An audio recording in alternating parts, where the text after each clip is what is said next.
بعث لي إنسان، هذا في الواتساب، بعث لي صورة فيها كاس من الماء بارد وقال نعتذر لقساوة المشهد.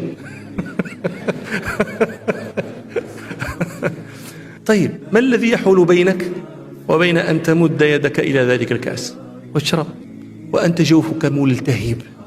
شربة ماء تدفع فيها ما شئت من المال، شربة ماء، وها هي مبذولة لك بلا شيء وليس يراك أحد، فما الذي يمنعك وأنك تعلم أن الله يراك؟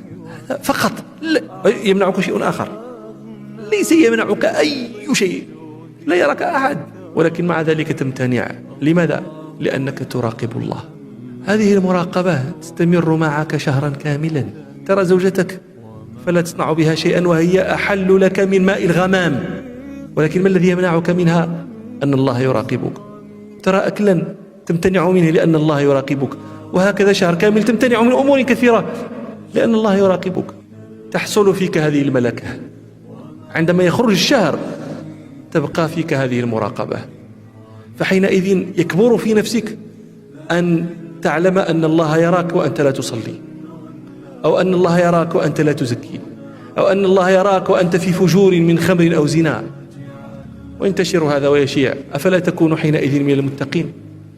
بلى.